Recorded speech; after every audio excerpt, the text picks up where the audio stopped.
What are we going to talk about today? I have something. Because somebody, I have a series of videos. I record a lot of the sessions and they're all in a YouTube channel, as well as you know, posted on the Facebook group. So there is many more people that are watching the sessions that are not here with us. And somebody wrote me a question a couple of days ago, which I thought, this is a good question. So I'm going to read it to you guys.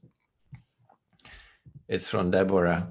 She says, Dear Shastra, I've been enjoying watching your video series, Sitting in Mindfulness, but I'm a little confused about something. One day you explained about the process of the seed that is in us and that has to grow to come to its full flowering. Another time you also say that we are already what we want to be. Isn't there a contradiction? Can you please help me to clear my confusion?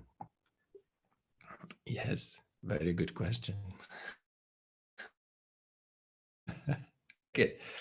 And I know that confusion because I also had to go through it. So on one hand, you say we're already Buddhas, so there's nothing to do. But so then what about this process of flowering? And what about the seeds that has to become a big tree or whatever it needs to become?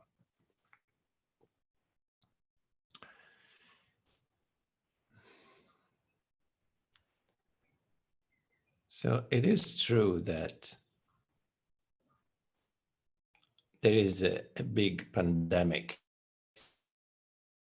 in the world, and there is a virus, but it's not that pandemic that they're trying to make you believe. That's another one. That's a fake one. The real pandemic, it's this virus, I call it the virus of becoming. The virus of becoming is very dangerous and it's spread all over the world. And it is actually something that we catch very early in childhood already, this virus, where we are told that we are not enough as we are and we have to become somebody. This kind of a message. This becomes the modus operandi of our egoic mind that is centered around becoming something that we're not, wanting to be something that we're not.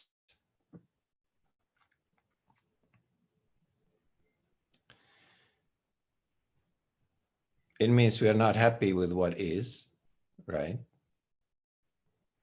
So we have a desire.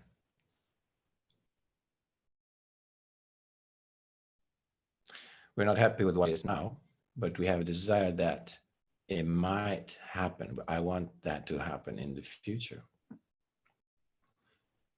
So we're already, just with that, we are moving away from the present moment into an hypothetical future that we project in our mind. So the old world, it's rotating around this mechanism of wanting more, wanting something more. Everybody wants something more. You know, for some people it's very material things, you know, I want a bigger car, or I want a car, I have a bicycle, I want a car, or I want a bigger house, the one I have, it's too small, or I want to be richer, or I want to have more friends, or I want to be a better person, or I want to become, a famous doctor, or I want to be an astronaut, whatever it is. And then you from the material, then we go to the spiritual, and then it's like, oh, I want to be a good meditator, and I want to become enlightened. I want to be a wise person. But same mind, same desire to be something that I'm not, to be better, to have more, to become. So we spend our lives in the becoming, and we miss the being. We miss what's already here, which is the dimension of being. So we sacrifice the being, which is the only reality, which is happening now, and the present moment is right here, for something hypothetical that is not here, but we think it's more, we think it's better, because they convinced us that we are not enough as we are. We cannot be happy. You cannot be happy with who you are. How can you be happy with who you are? Come on, you can be more. And so there it goes. This virus takes over your whole life. You live in this desire for something that is not here. This is the most dangerous virus in existence, because it does not allow you to live your life. It does not allow you to be who you are. In this moment, what's already there. And then, of course, the mind loves difficulties and challenges, and say, well, it's too easy. What do you mean? What's already here? Then there's nothing to do. How boring. Give me something to fight for, to desire, to look forward to, so that I can reach there. And then, well, when you reach there, you feel a little silly, probably. I was reading a biography of the Hillary, the first guy that climbed the Himalayas, and he prepared for years and years and years, and then climbed these huge mountains that nobody ever did. And then he arrived on top of the mountain finally. And he said, I felt a little stupid. I was like, and now what? Now what? And for the material thing is the same, you might spend like 20, 30, 40 years to accumulate riches, and because you want more, and then finally you are wealthy. And do you think you feel happier? No. You feel as unhappy as before. You feel silly. I mean, sometimes it's good. You're done, and then you see that that's not what you really wanted. You can see that, well, this is not the happiness I was looking for. It doesn't bring any more fulfillment to my life just because I have more. It's good that you see that. What's not so good that in the meanwhile, you spend 30 years, 40 years of your life to get there, and time is ticking, We have a limited time in this body to do our work. So if we spend half or 3/4 of our life between studying and then working and accumulating to become somebody or to have more, by the time you realize that that's the wrong direction, that doesn't bring fulfillment, it's a little late. You don't have much time left. See, that's the problem. So it's better to realize as sooner as possible what is really important. and put our energy there. So going back to the question, Deborah question, it's true. When I talk about the seed, what I describe now, this virus of becoming, it's the main stuff the ego is made of, the egoic mind. So it's actually the ego is trying to create itself, to reinforce itself. No, I want to be a better person. I want to be different. I want to have more. That's all the egoic mind. The ego functions through doing. So becoming means doing. I do this so that I get that. I have a goal, so I have to do certain things to reach my goal. It's all the world, the dimension of doing.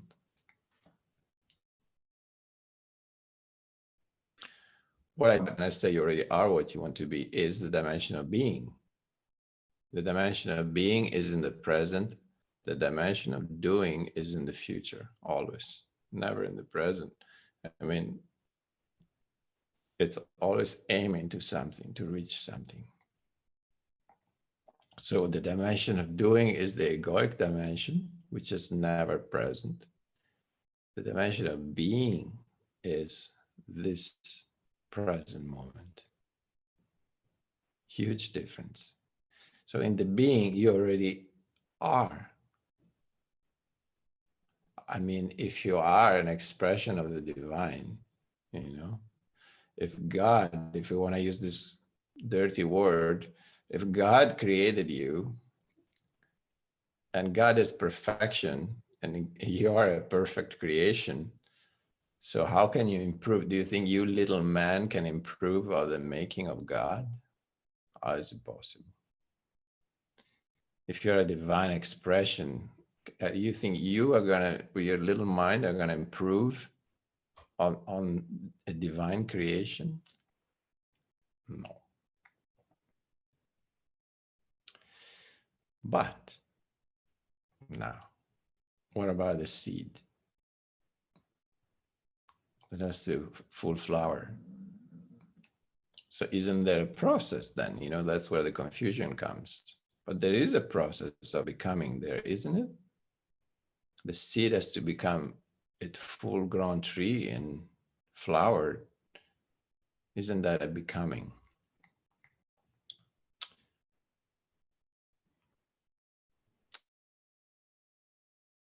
In a certain way, it's not becoming by achieving something that is not here. It's not an egoic process. It's the opposite. The ego builds layers upon layers. It builds itself stronger and stronger, bigger and bigger. To access being, we actually need to remove, subtract all these layers from the ego. That's what the search is a negative approach. We're not adding, we're subtracting. We start peeling the onions. Yeah. We start removing all that is false, all that is not real. It's the opposite. So we're not adding anything. We don't want more, we want less. In a way, we want to go back to the essential because there is so much illusion, all these layers of illusion. Well, I'll be happy if, if I just have more of that, I'll be happier, whatever. That's all illusion, no? So I have to remove all these layers of illusions to be able to be what's already there, what I already am. So the process of the seed turning into a full-grown tree, it doesn't happen through the feeding of the ego. It doesn't happen through what they make you believe. Oh, you have to be that so you'll be happy. No, no, no. It happens by removing that, all that we have acquired from the outside, to remain what has always been there, what we already are, our true essence. You could look at it like the seed. The seed, in order to sprout, what does it have to do? It has to break the shell. That shell is the ego. Yeah. Which is needed to protect you and make you function in the world. And to protect you from a very egoic world, you need an ego. But then at a certain point, if you want to get to know yourself, you have to go, obviously, what's underneath the ego? There is more.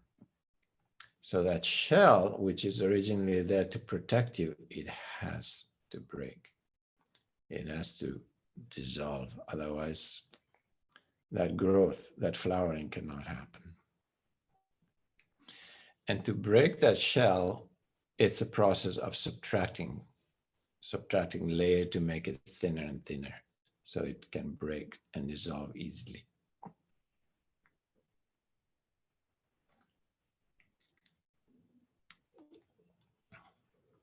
So that is a big difference between the two, yeah? That becoming, that virus is the egoic self. The being is your true self. The becoming is doing, and it exists in the dimension of horizontal dimension of time. Mainly past, remembering, all your identity, all your ideas, all your illusions are memory. It comes from the past. You have recorded this information and they are stuck inside your mind. Yeah, that's all past. My sense of identity comes out of memory, of course. If I didn't have memory, I wouldn't even remember my own name. So let alone my whole identity. That's all past, isn't it? It's all memory system. Who I think I am as an ego is part of my memory system. So it's past. What I want to become one day, that's future. In between, there is a present that we rarely look at and taste and live. That is the vertical dimension of being. That's where the only flowering can happen is in that vertical dimension. It cannot happen in the horizontal. It happens in a dimension that is actually out of that limitation of time.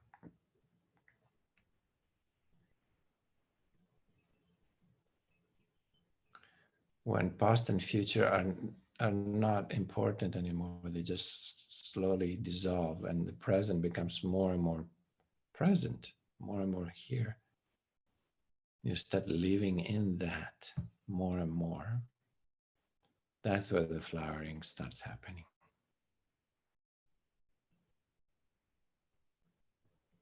That's when the seeds can break its shell and start sprouting and then growing vertically, in the vertical dimension of the present moment.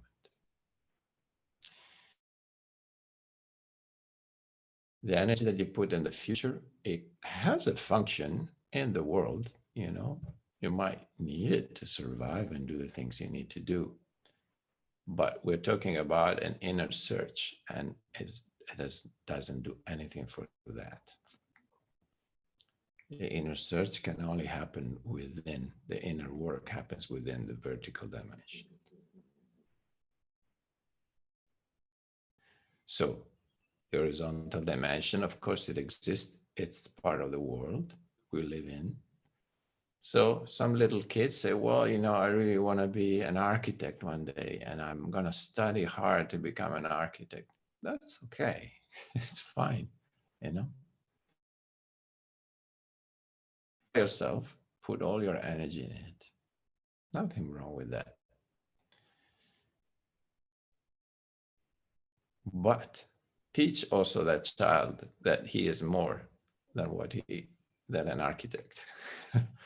Even if he reaches the goal to be an architect one day, okay, that's good. For the world is good enough. But we want to do some inner work here, right? So we have to teach the child, look, great that you want to be an architect, good for it. But remember also, you're not an architect. You're much more than that. If you want to know more, if you want to know who you are, then you have to move in. You have to move into the present in the vertical dimension as well.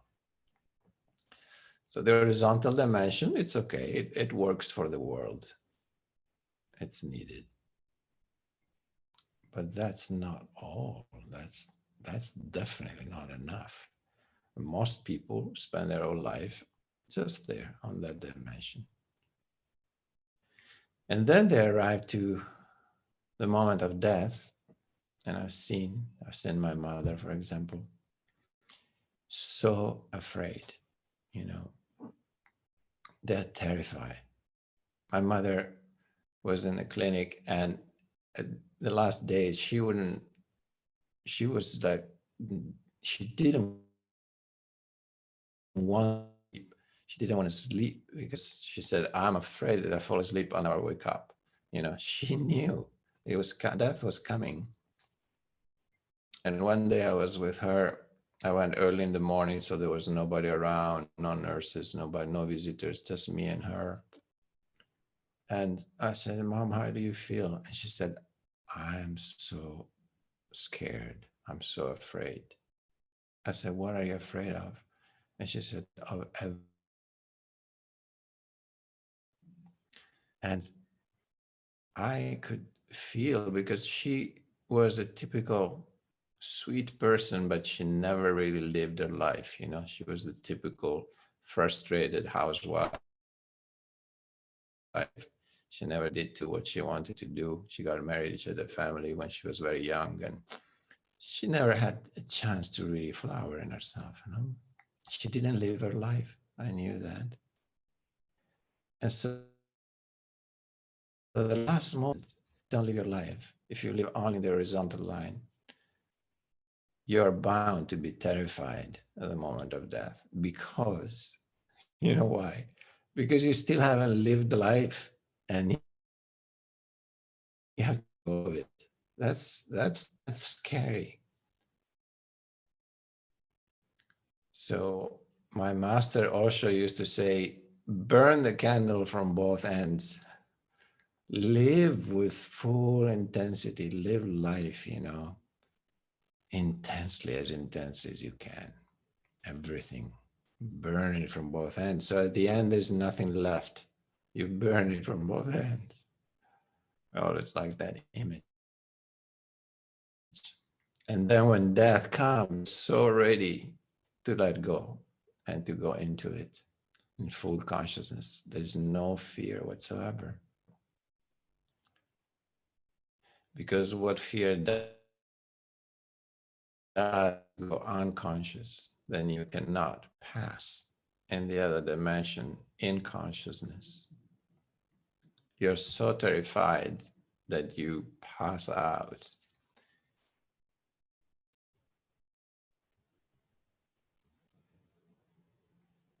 So to live fully, to live in the present, that means live fully, prepares us to die beautifully, to understand that it's a transition, it's not an end. But we're ready to let go of this physical form. That's a big one, yeah? It's probably our major identification, is this body.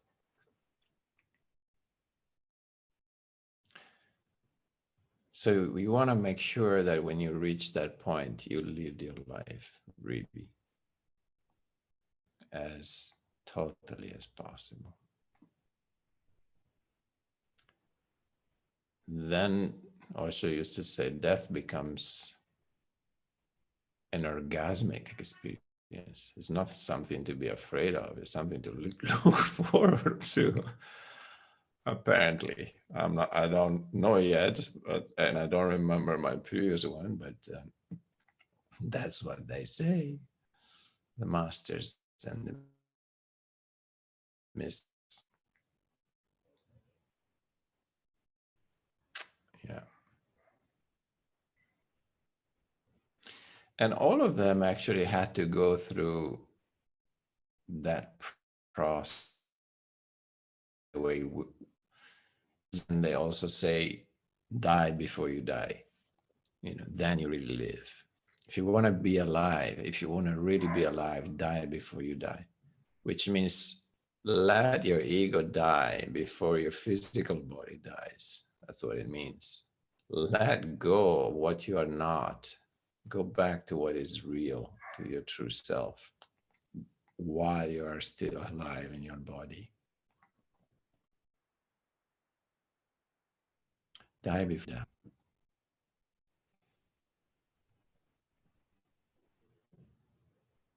Beautiful.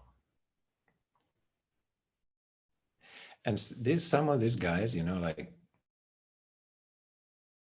a great mystic we had not long ago, he, how he awakened. I mean, he was just like young. He was very young, like, I don't know, 10, 12 years old, 14, I don't know. But he said, but what is this? What is death if we all have to die? I wanna know what death is. And he lied down in his bed. Basically, that's what he did. I'm not gonna get out of this bed until I know what death is. So this little kid just lied on this bed, and I don't know for how many days he was lying there, but he said, okay, now I'm gonna be dead. And he tried whatever he could to die. And through this process, he was so ripe, and he had such an intensity that this experience, his whole ego shell completely broke and dissolved, and it died. And death happened. And he eventually got out of the bed, and he said, now I know what death is. And that was his awakening. And then later on, he decided, okay, he actually went in the mountain, Arunachala. He went in a cave and spent, I think, quite a few years in there in total bliss. He was like, gone, gate. Until a woman found him and realized, whoa, this guy needs some care. His body was not in shape. He was totally out. He was so beyond everything. And this woman went and started taking care of his body, and eventually took him out of the cave. Back to the world. And then he became, the master of many, many people that we know.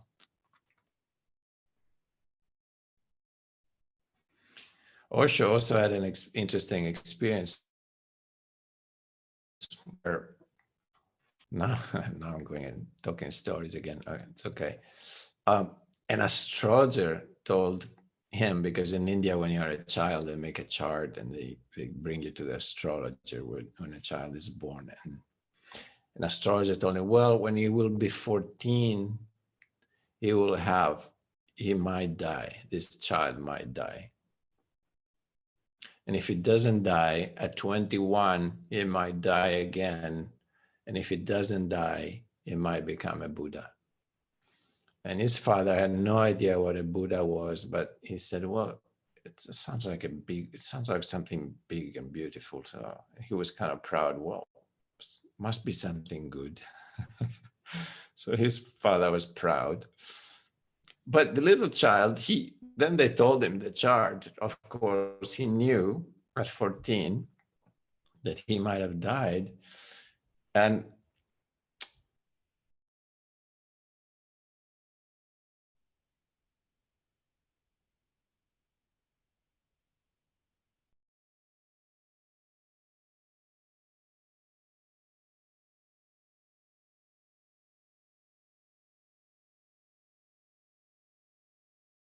here are some rupees. You buy me some dal and rice and bring me one bowl every day. And don't let anybody in. And nobody was coming to this temple anyway. It was kind of half abandoned.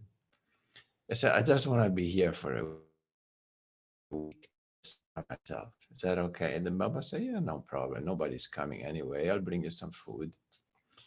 So the boy went there and just in solitary retreat. And one day he was just lying on the floor, looking at the ceiling, just being. It's like, I just want to be for a week. And while he was lying down, he hears this hissing sound. And he turns slightly the head and he sees snakes that was coming towards him, big snake. And of course, the first reaction was like, get out of here, get up and run, you know? And then he went like, but wait a second. I'm supposed to die at 14. That's what the astrologer said. Maybe that's how death is coming. Why don't you just let it be? Can you just be? If you just want to be, can you let it be? Can you let everything be as is? And there he just stayed. He didn't move. I said, okay. And the snake came closer and closer, and then it reached over the body. He went over his body and out the other way.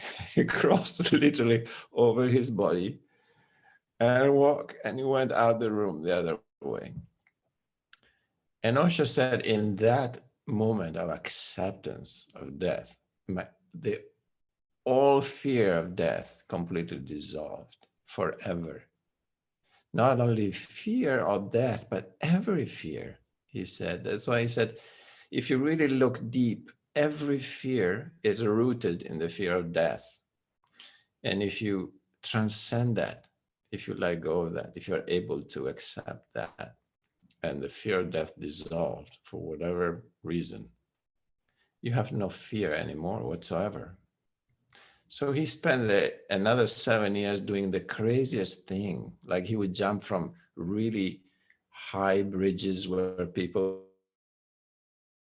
you know, and there was a river way below with really heavy waters. And he kept testing to see, but is this fear coming back or not? And it just, there was no fear. So he would do the crazy. He was really crazy, Osho, in his early years.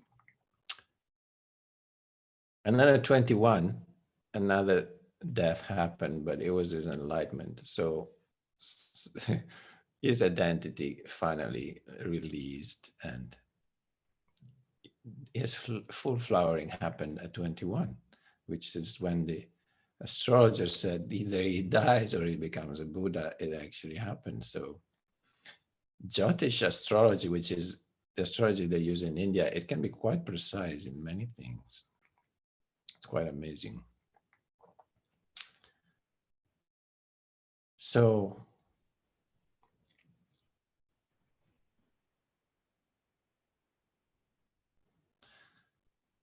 okay, we went from becoming to death. That's interesting. It was quite a journey. Well, I think I answered that question. I hope Deborah the doubts will be dispelled. It was a good question though. And I know it's a question that it came to me also in the past. So, and I'm sure many of you might have had that too. It's like, wait a second. On one hand, I don't have to do anything, but I have to flower. So once it can be a little confusing.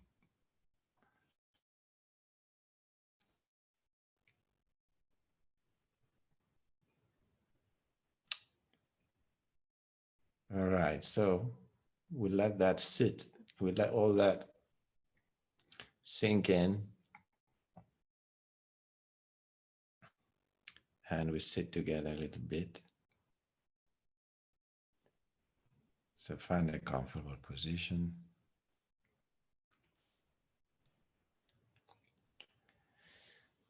Where you can be relaxed in the present moment. and awake in the present moment, not asleep in the present moment, present in the present moment.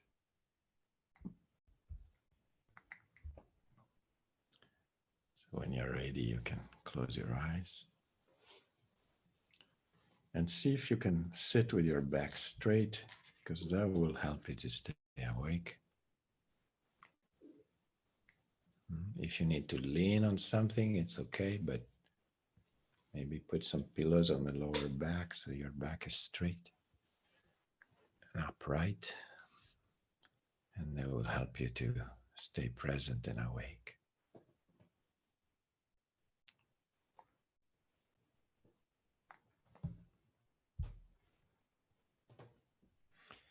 And we start by grounding ourselves into the present moment, feel the body from inside.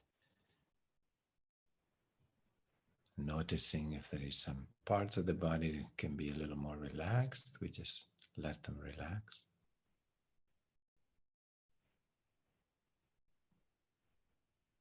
Feel your whole body and make a check, a quick check.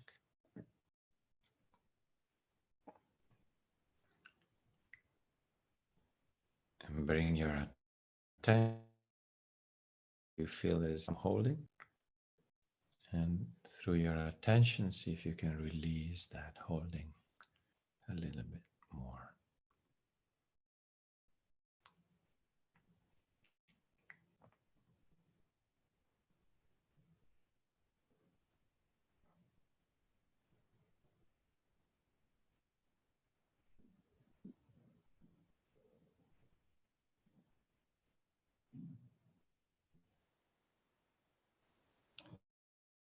As you keep relaxing the body, you might become aware of the sense of weight the body has on the cushion, on the floor. And let yourself sink into that sensation. Let your body be attracted by the earth. And the way to do that is by not holding back, but relaxing into the earth. Into the here, into that exact place where you are physically in this moment.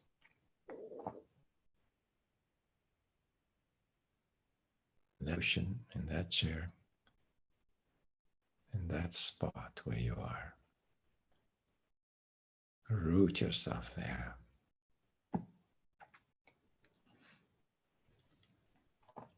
Like sending roots down into the ground, literally.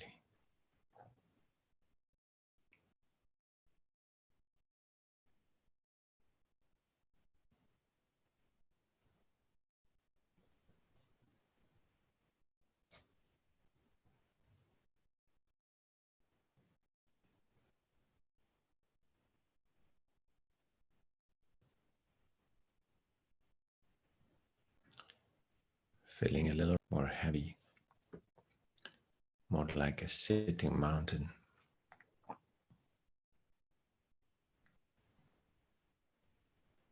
Unmovable.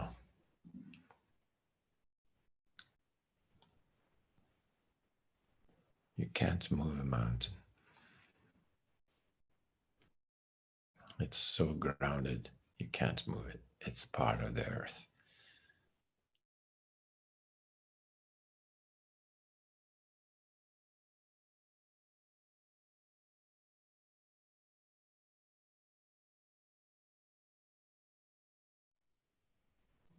And the very peak, the tip of the mountain, is the top of your head,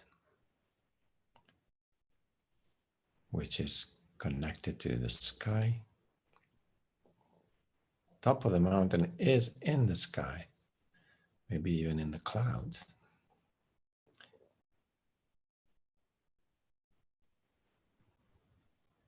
And we connect with that slight pull upwards on the top of the head that helps you to stay vertical.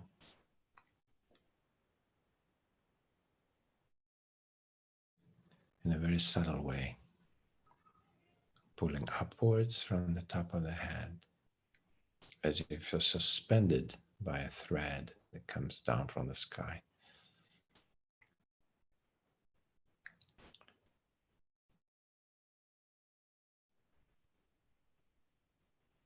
See if you can sense both those energies, uplifting sky, grounding earth.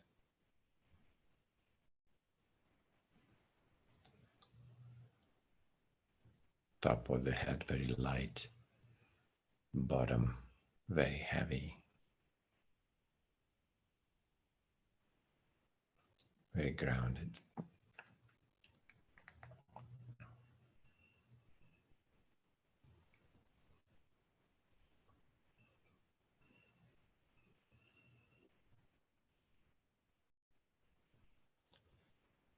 And then you move your attention to sensing what's happening in between these two,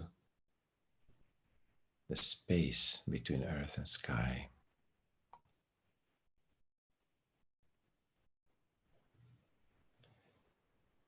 We become aware of the movement of the breath that is happening in that space. Just feel it. Feel the movement of the breath happening by itself.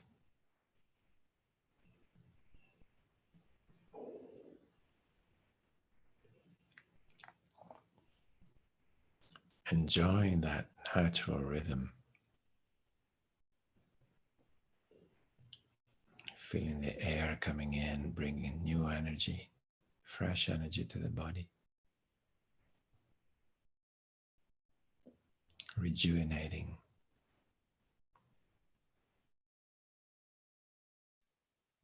And letting go, relaxing.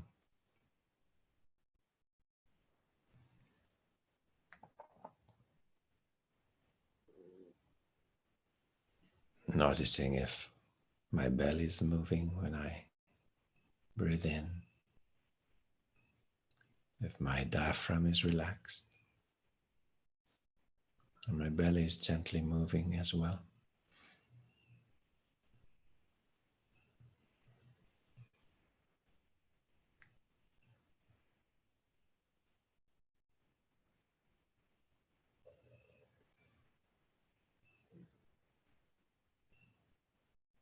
If it's not, I see if I can relax my belly a little more.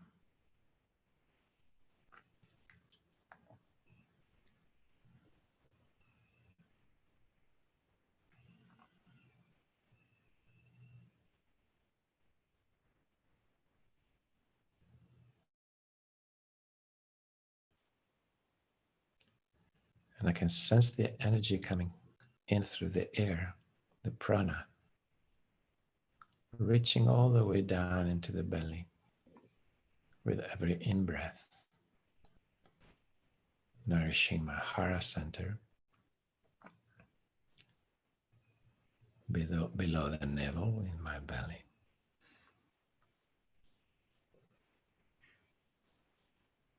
The deepest point I sense that prana reaching is my hara center.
Just keep breathing and sensing what is happening through that process.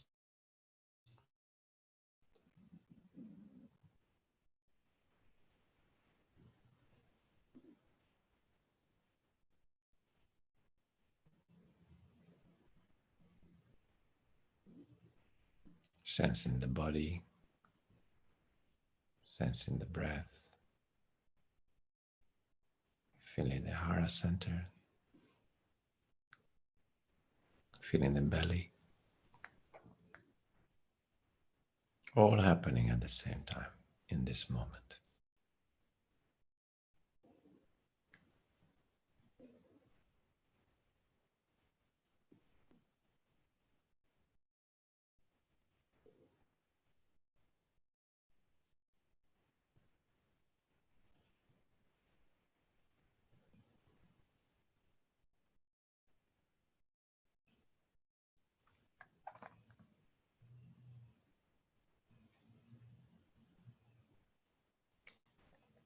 Resting in this sense of presence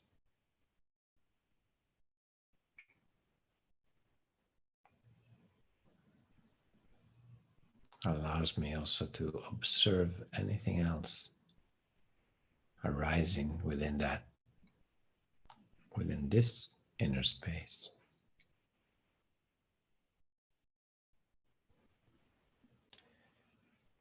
If any clouds is passing through the sky,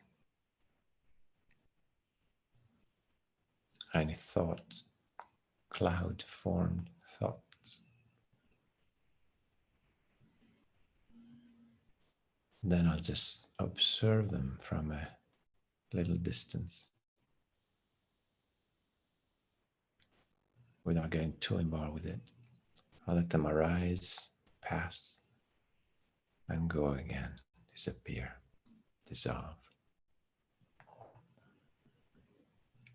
till the sky is empty and blue again. I don't need to do anything. Just by observing, I create a distance from those thoughts. And I don't give it much energy, so that they can, as they come, they can also go.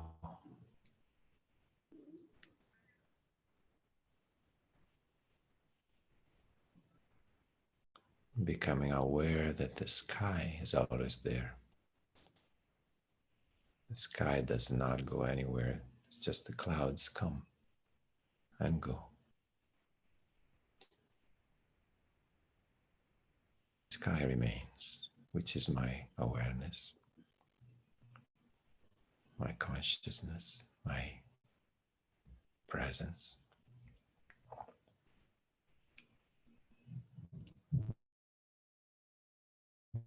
That doesn't come and go. It's always there. There's no becoming. There's only being in that sky, which is the inner space.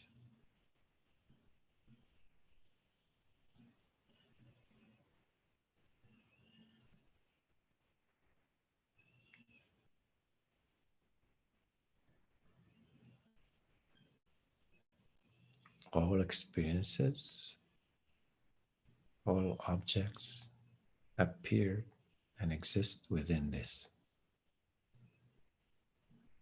space, within the sky.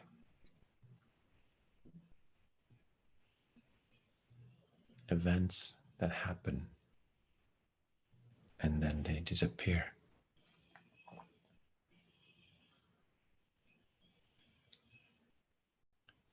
Like movies projected on the screen of my consciousness.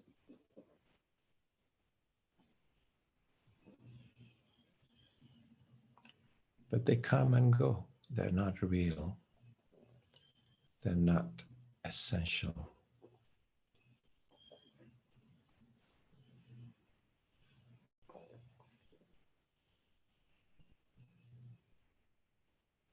That which is always there, it it doesn't come and it doesn't go. It's the real. That which is, where there is no becoming, but just beingness. That is real.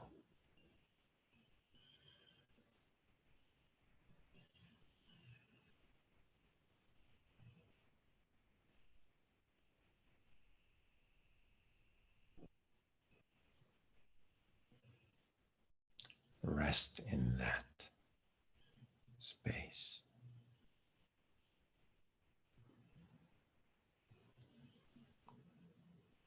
Ground yourself in that.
Coming back again and again.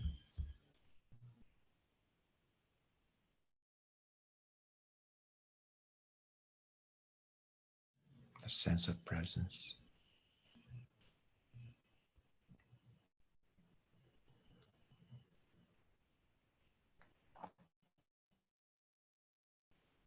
The stillness.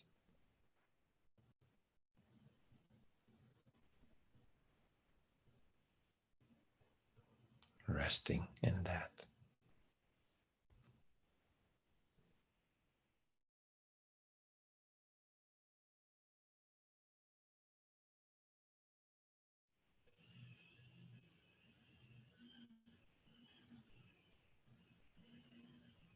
Resting in what is real.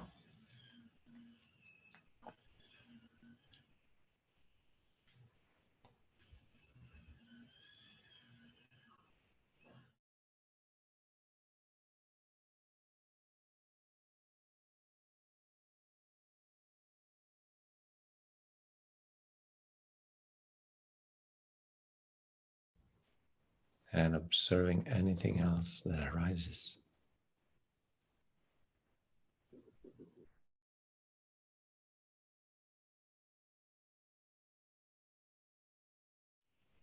Just watching it. Let it be. Or let it go.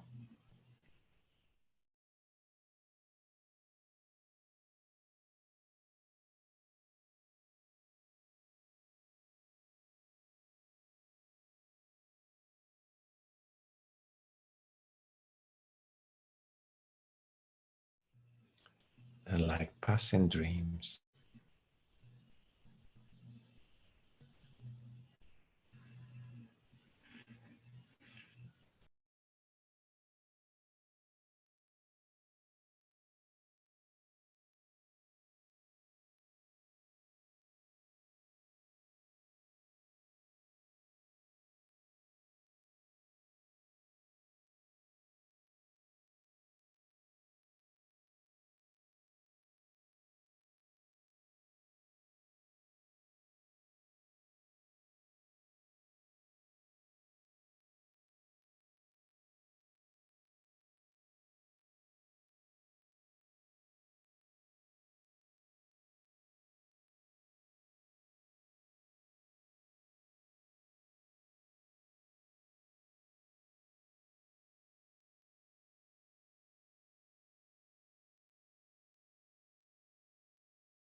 And slowly coming back to the group.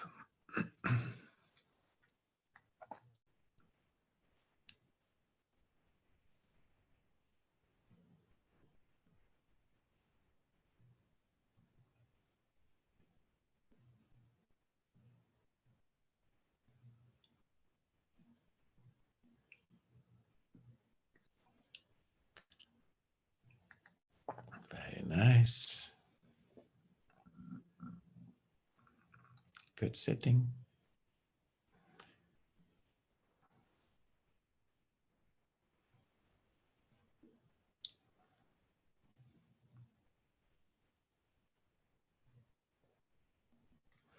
So let's open the space if anyone wants to share something before we go.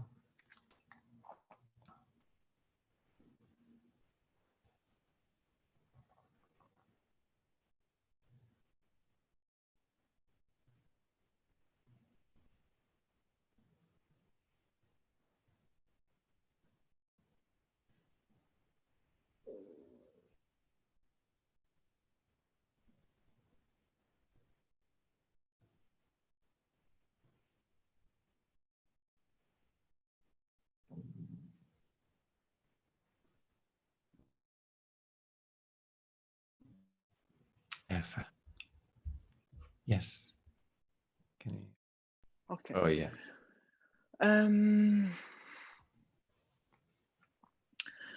It was an important process for me to be. So it was the first time that I was meditating, and I was thinking, and okay, thoughts are coming and go, and this month I was accepting that I'm thinking, and I was feeling love. So that's so amazing. So, and it was another time this feeling of beloved, this was self-love and of being loved, and I was so to be here now, Rafa, in this moment in Frankfurt, with these thoughts and say, yes, I am. It was really nice, and then I was feeling something like spreading. And my question is, because me become it was the question that I have before. It's not about becoming, but sometimes I sense wishes, or I sense what I'm burning for. What you are And what I'm my wishes, and what I'm bruciare, no? What Burning, I'm yeah. burning for. What let me burn it? What made me alive? Okay, And yeah. there is movement, Mm-hmm. and I have vision. So, for example, I'm living in Frankfurt, and I love this city, but I'm feeling more and more that I want closer, or that I would like to be closer to nature. Mm-hmm. Is this becoming, or is this flourishing? It's not that I think now I have to buy a house, no, but it's this woo. Yes. Can you understand? And that's the question about, because just, yeah, okay, I hope I was clear. Yeah, so you're a little confused because you feel like you're desiring something that is not here now, in a way. So you want to be in nature, but you're in an apartment in Frankfurt, for example, and your wish is to be more in nature, right? Not now, but when I'm feeling movement. So that was like an example about nature, but I'm sensing what it's really important for me. good. and that's give a shape to my life. Okay. So I sense how much I love some people, what how much is important love for me, Yes. and So what is it's the confusion? What do you think is that I want becoming? to leave it. I would like to leave it. Is that becoming? I'm not clear. So if I sense how much important the friendship or how much is important the nature for me, then I would like to leave it. Mhm. Is this becoming, or Well, am I aren't you? being? If I sit in Frankfurt and all is important for me, okay, I don't do anything about it. It's important to feel what what would make you feel good. If you feel like you're missing something, it's okay to feel that. It's important too. And you're feeling it in this moment, right? Yeah, So whatever comes out of meditation, it's pretty obvious what comes from inside, from your being, and what comes from your mind, usually. You know, slowly you start distinguishing between the two. What is just a thought and a desire yeah, and a becoming, and what is actually coming from your being, like a flowering too, you know. Out of the silence, that stillness, the more you go in, the more you have what we call insights, no? Which helps you see more clearly something, you know. That something might be, oh my God, I feel how in my heart how much I love my friends, or how much I love a person, or um, it makes me feel like, yeah, I want to spend more time with them when I have an opportunity. That's fine. It's not becoming. It's almost like feeling the flavor of your own being, or feeling okay. what your heart is telling you in that moment. No, it's more clear because you went deeper inside. So the periphery layers, which are the one that are come and go, are removed from a moment, so you have more access to feel what is really important to you. It's beautiful. The flavor of my being is nice. Yeah. Thank you. And the deeper we allow ourselves to go in, the more we feel that flavor, which can have all kind of different fragrances, you know, good smells and different fragrance, and might have a lot of movement. It keeps evolving, and for everyone is different. And one day you might feel like, God, I need to be more in nature. Good, then do it. Or you might, I want to be more with that person because I have something really to share with them. Okay, then do it. When it comes, the opportunity comes. It's not your ego that is trying to be something. It's just, it's coming from your beingness. So there are insights, there are understandings that arise out of stillness and out of silence. It's different from thoughts of becoming, very different.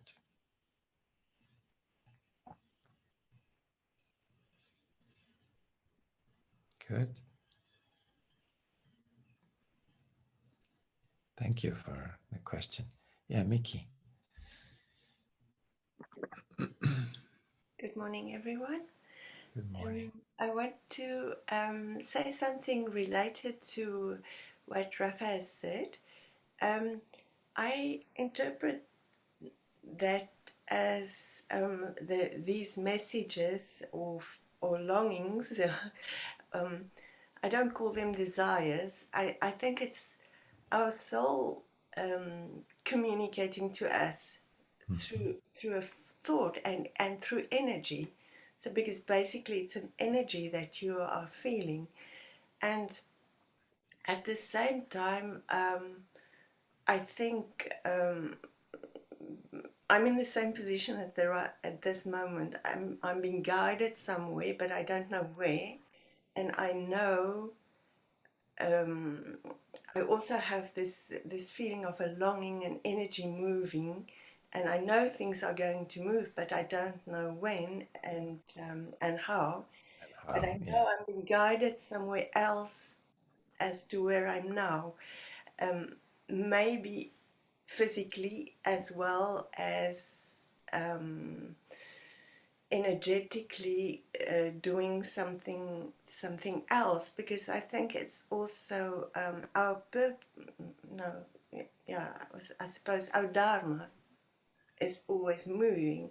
So maybe now with this, with Rafa as well, there's something how she would serve in another way that she's doing at the moment, and that her soul is guiding her, is sending her messages, and the universe is guiding her someplace else.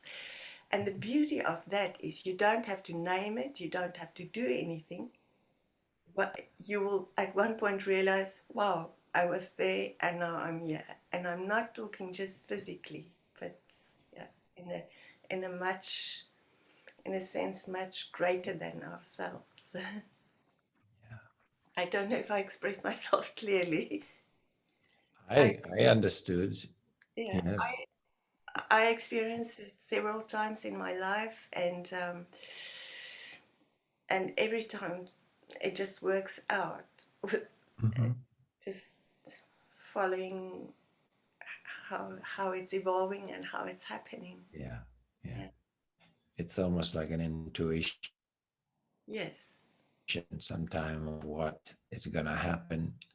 And it's in the present moment.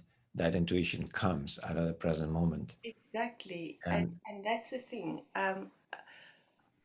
I think perhaps when I talk to other people, I think many people block that because they think it's just imagination or something. But if you're aware of that energy and you allow it, it will take you to wonderful places. It will take you. yes, and most likely it will manifest. It will manifest That's what exactly. happens. That's the thing. But but one has to allow it. And not interfere. The only thing you have to do is to be aware and to be in Yes. the moment. Yes. And it all falls into place. it's and it's exciting. Yeah. Yeah. In quantum physics, they say it's in the moment you envision that it has already happened. Exactly. It's already, that reality already exists. Yeah. Maybe I should just give a little example, more concrete. Yeah. Why don't you? um, Before I came to France, I think I visited France in 2008. I wasn't living here, I was still in South Africa. And I came for holiday to Italy and to France. And when I left to go back to South Africa, I was absolutely heartbroken when the airplane lifted off and I saw France staying behind and I'm going away. I just cried and cried in the aeroplane. Yeah. And in fact, in this December of 2008, I write a lot. I write my thoughts. I write a lot. So I wrote and I described spontaneously a village in France and a house and everything. It was imaginary. And to make a long story short, in 2009, I had a vision that I should move to France, and it was was not possible really financially, etc. But I found the consulate and I found out what I should do. And here I am, already living 12 years in France, in the village that I described that I didn't know that existed, and in the house that I described without knowing it existed. Yes. Yes. And now, presently, I'm still very happy here, but I know I'm going to move. I know Something is coming. something is Some, coming. some change. Yes, some change is coming. And yeah, so it's just something Yes. I wanted Yes. to tell you. I hope Yeah, it's not beautiful. too long. It's very, very, very good example. Yeah. And we learn to, as I was saying, we learn to recognize, there's a difference between becoming or imagining a future in a way that I want to become something, I want to have this, and something that comes, an insight that comes from going deep within the stillness, deep within the silence, so out of the space of meditation comes an insight, which might be an image, or it might be it's not even a desire, really, it's an image. And you feel like, interesting, I wonder why I had that image. And then maybe, a year later you go like, oh, this is the image I had, it's happening now. I have images now as well. It comes back and back. At first, it's like you I'm aware of it, but then I let it go, and then it becomes more and more, and more detail comes, Mm-hmm. things that I see in my imagination. And Mm-hmm. other thing that I just want to mention, it's a huge thing to leave a country and come living in another country. And I did it all on my own. I didn't have the support of anyone. I did it all on my own. But despite that, it felt like nothing. It felt like it was so easy. And when I look back now, I think, how did you do that? But yeah, It so had already happened, that's why it was easy. yes. But in the process, everything just went. I met the right people, and Yes. all along the way, I was never scared. Um, you talked about fear earlier, and that was the thing. I'm not scared. It helped me to lose my scariness. Mm-hmm. uh, Yes. yeah, because I know it will work out. Whatever it will always be. Things always work out the right way Yes. if you allow them. Yes. Yes. Thank you for sharing that. It's very true. Thank you for listening. And this thing you mentioned, that how everything that happens unfolds easily, it's really when we align, when something comes and we are aligned with, let's say when we align with ourselves, and we keep listening and tuning into that, and we keep centering our behaving, our life, and the way we move and sense and feel to that deep space inside of us, not to our mind, but ourself. That means we are aligning. I call it aligning with yourself. Yes. When you align with yourself, whatever comes out of that space, it's the right thing. It cannot be wrong. It cannot be wrong. And when you align with yourself, the whole existence aligns with you, you see, because we are existence anyway. The feeling is really like existence comes and supports whatever is happening to you because you are aligned. So you're in tune with existence. You're on the same line, let's say. So things happen like, wow, that's magic. It feels like magic. Yeah. That was so easy. How did all that happen, all manifested like that, And that's because you are aligned. So the more you align with yourself and knowing that you come from that space, there's nothing to worry about really, because everything is going to fall in place, because existence will align with you. It already is aligning with you. So that's a good thing to know and to remember. And that helps also the fear to go, in a way, when there is a big change coming, to trust that everything is going to fall in the right place, at the right moment, in the right way. I don't need to struggle and worry too much about it, actually. I just need to relax and let it unfold and trust.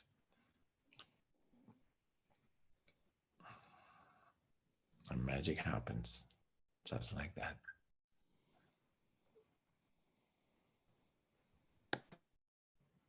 Yes.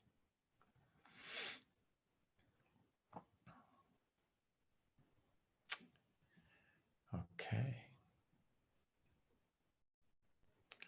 So if there's nothing else to share, we close it here.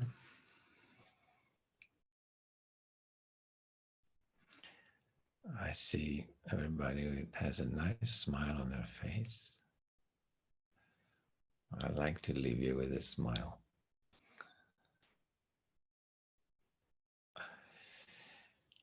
And we'll see each other next Friday, still. So, kisses, hugs. Peace, Astral. Love to all. Thank you. Ciao. Thank you guys for your presence. Thank you. Bye. Love. Bye.